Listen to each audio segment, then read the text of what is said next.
Baik, video akan saya mulai dalam hitungan mundur. 3, 2, 1.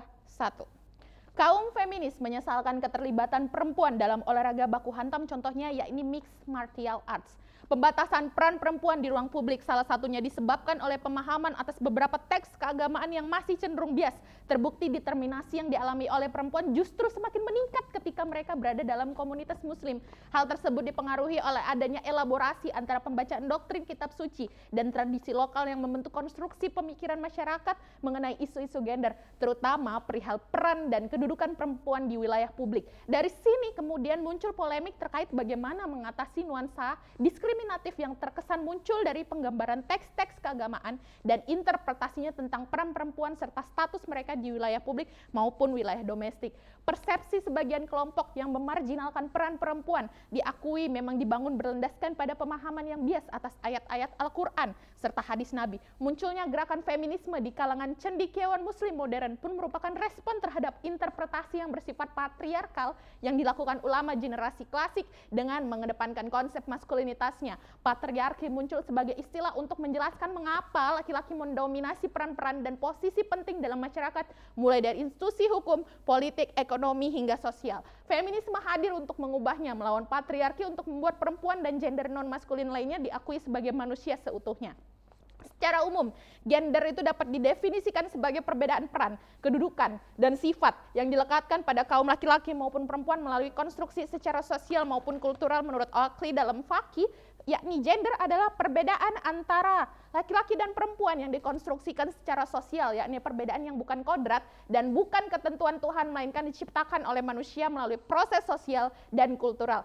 Haspels dan Suryars mengatakan bahwa gender adalah sebuah variabel sosial untuk menganalisa perbedaan laki-laki dan perempuan yang berkaitan dengan peran, tanggung jawab, dan kebutuhan serta peluang dan hambatan. Gender adalah suatu perbedaan yang ada pada laki-laki dan perempuan yang diciptakan oleh manusia yang dihasilkan dari sosial dan kultural yang berkaitan dengan peran dan tanggung jawab dalam suatu lingkungan tertentu. Dari sekian diskursus gender yang mengalami interferensi oleh pandangan keagamaan, salah satu yang menarik adalah wacana mengenai keikutsertaan wanita dalam dunia olahraga. Wacana ini menjadi perdebatan yang seolah tidak kunjung usai karena terdapat motif keagamaan di dalamnya. Perdebatan ini dipicu oleh anggapan bahwa terdapat kontradiksi antara prosedur keolahragaan dan batasan syariat yang mengikut kaum perempuan dalam agama. Misalnya mengenai hak perempuan untuk ikut serta dalam kompetisi olahraga yang terbuka dan ditonton oleh banyak orang, atau tentang penggunaan jilbab bagi atlet muslimah yang dalam beberapa cabang olahraga masih belum terdapat regulasinya baik di tingkat nasional maupun internasional, dan khususnya dalam olahraga baku hantam yang misalnya adalah mixed martial arts. Mixed martial arts atau seni bela diri campuran adalah olahraga kontak yang memperbolehkan berbagai teknik pertarungan seperti pergumulan, tendangan, pukulan, membanting, dan mengunci lawan. Di dalam MMA, masing-masing praktisi didorong untuk mengkombinasikan teknik dari berbagai cabang seni bela diri untuk melumpuhkan lawan. MMA dipromosikan oleh kompetisi global yakni Ultimate Fighting Championship pada tahun 1993 yang dikembangkan oleh Rorion Gracie, John Milius, dan Art Duffy. Jenis bela diri yang sering digunakan dalam MMA contohnya kickboxing, Muay Thai, karate, taekwondo, judo, jiu-jitsu, dan wrestling. Hal yang menjadi identitas MMA yakni keunggulan dari teknik bela diri yang rumit untuk melumpuhkan lawan. Kaum feminis menyesalkan keterlibatan perempuan dalam olahraga baku hantam. Saya sangat setuju dengan adanya pernyataan tersebut karena dari apa yang saya paparkan sebelumnya terkait tentang bagaimana seorang perempuan begitu dimuliakan dalam setiap ajaran agama manapun, terlebih lagi dalam Islam. Karena kodrat perempuan itu pada dasarnya adalah 3 hal, yakni menstruasi, mengandung, dan melahirkan. Dengan perempuan mengikuti olahraga baku hantam, akan banyak sekali masalah dan kerugian yang terjadi, terlebih yang dialami oleh perempuan itu sendiri. Oleh sebab itu, saya sangat setuju dengan mosi kita pada kali ini bahwa kaum feminis menyesalkan keterlibatan perempuan dalam olahraga baku hantam. Setidaknya ada alasan-alasan kuat mengapa olahraga baku hantam ini sangat berbahaya bagi kaum perempuan dan sangat menjadi pertimbangan ke depannya agar dalam pelaksanaannya perempuan mendapat pengecualian penting yang patut untuk dijaga dan diawasi secara lebih baik. Alasan yang pertama, yakni bahwa tingkat cedera dari atlet MMA itu sangat tinggi.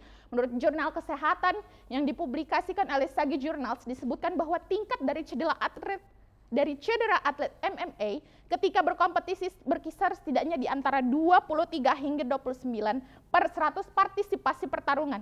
Cedera ini paling sering terjadi di daerah kepala maupun wajah. Kulit yang robek dan patah tulang adalah jenis cedera yang paling umum. Oleh karena itu, saya sangat setuju dengan mosi kita pada kali ini bahwa kaum feminis menyesalkan adanya keikutsertaan kaum perempuan dalam olahraga baku hantam.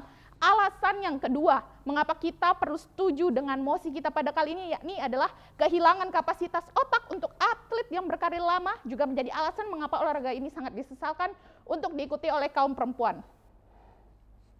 Semakin lama karir seorang fighter, semakin besar kemungkinan si atlet akan kehilangan kapasitas otak.